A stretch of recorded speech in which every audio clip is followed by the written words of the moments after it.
How to add a cell to your contract.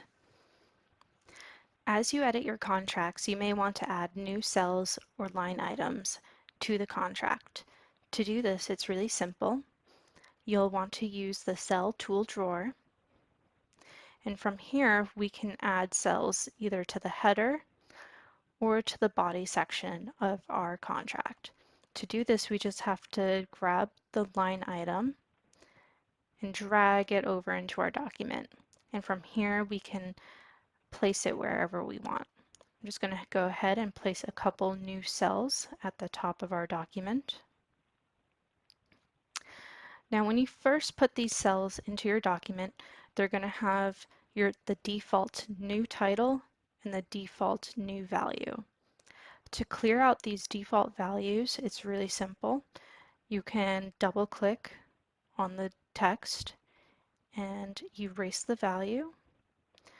You can double click and give it a new title. I'm going to name this one Shingle Type.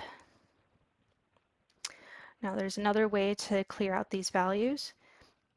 If you select the cell and then go to Settings, from here we can change the default value and erase it. We can change the title like we did on the other one for Shingle Type. I'm going to put Shingle Color for this cell title. Now once you have the default values cleared out, we can change the input type for these cells. So when your sales rep is in the application, they're going to be filling out the information here.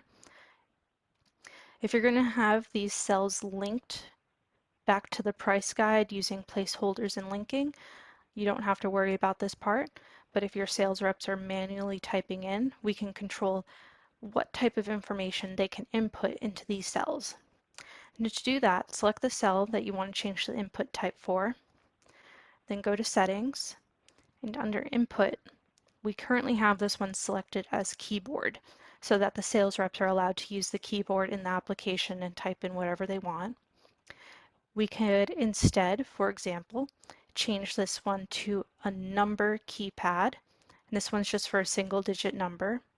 We could also have digits with decimal places. We could also make this field just a currency input so that our sales reps are forced to input a dollar amount into this field. We have all sorts of different options for input. We have picker types, so they can select things from a list, a size picker. We even have more complicated items like formulas and dynamics. We can get into these more in a different video. So let's go ahead and make this cell a picker type. And for our picker options, I'm just going to go ahead and put in best or good, better.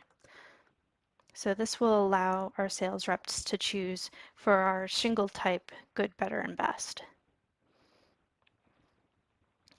Now some other really useful settings you might want to use for new cells that you've entered. You could make the fields required, or you can disable editing. If you're using a picker or something along those lines, you can set a default value in here as well. So in this one there, it's going to default to white, but I'm going to make it editable so they can change the white to whatever color they want.